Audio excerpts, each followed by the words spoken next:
ఇవాళ రాష్ట్రంలో YCP party వెన్నుపోటు దినం నిర్వహించబోయి గుండెపోటుకు గురవుతున్న వైసీపీ కార్యకర్తలు మరియు వైసీపీ నాయకులు కూడా అండి. విషయం ఏంటంటే మాజీ మంత్రి బొత్స సత్యనారాయణ అస్వస్థతకు గురయ్యారు, ఆసుపత్రికి తరలించారు. వైసీపీ ఆధ్వర్యంలో ఇవాళ రాష్ట్ర వ్యాప్తంగా వెన్నుపోటు దిన కార్యక్రమం నిర్వహిస్తున్న విషయం అందరికీ తెలిసిందే. చీపురుపల్లిలో నిర్వహిస్తున్న ఈ కార్యక్రమంలో బొత్స సత్యనారాయణ పాల్గొన్నారు.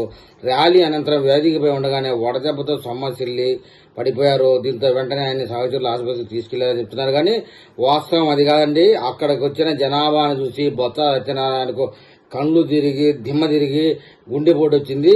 మొన్ననే చూసాం కొడాలని గుండెపోటు వచ్చింది, అంతకుముందు ఇంకొకరికి గుండెపోటు వచ్చింది.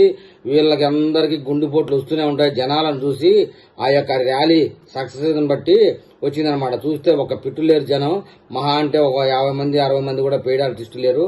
అది చూసి ఈ పార్టీలో ఉంటే మనం కూడా ఓం బ్రీం క్లీం అయిపోతామా అంటూ భావించి ఆయనకి హార్ట్ అటాక్ వచ్చినట్టుగా భావించారు. కూటమి ప్రభుత్వం అధికారంలో వచ్చిన తర్వాత ఎన్నికల్లో ఇచ్చిన హామీలను అమలు చేయడం విఫలమైందని ముఖ్యమంత్రి చంద్రబాబు నాయుడు ప్రజలను మోసం చేశారని పేర్కొంటూ ప్రజల తరఫున వైసీపీ ఉద్యమం బాట పట్టింది.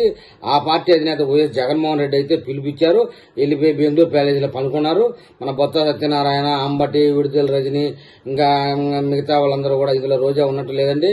వాళ్ళందరూ కూడా వెన్నుపోటు దినంగా పాటించాలని నిర్ణయించారు. రాష్ట్ర వ్యాప్తంగా వైసీపీ నేతలు వెన్నుపోటు కార్యక్రమాన్ని నిర్వహిస్తున్న సందర్భంలో వచ్చిన జనవాహిని చూసి తట్టుకోలేక సత్యామరా ముర్రు అంటూ అందరికీ గుండెపోటు వచ్చింది. ఈయన ఒకరు ఏజ్ ఎక్కువ కాబట్టి అక్కడే పడిపోయాడు. మిగతా వాళ్ళందరూ ఇంటికి వెళ్ళిపోయా గుండెపోటు వస్తుందండి. వాస్తవంగా ఏంటంటే రాష్ట్ర వ్యాప్తంగా వెన్నుపోటు దినం utter flop. Jaganmohan Reddy Bengaluru palace లో టీవీలో చూస్తూ ఆయన హ్యాపీగా ఉన్నాడు. ఇక్కడ వీళ్ళు ఎండకి ప్రజలను చూసి వచ్చిన జనాభాను చూసి ఇక మనం ఈ పార్టీలో చచ్చామరా అనుకుంటూ గుండెపోటు డ్రామాలు ఆడుతూ ఉంటారు అనేది అసలు విషయం. మరి ఈ విషయం తెలుగు ప్రజలు ఏమని కామెంట్ చేస్తారో చూద్దాం.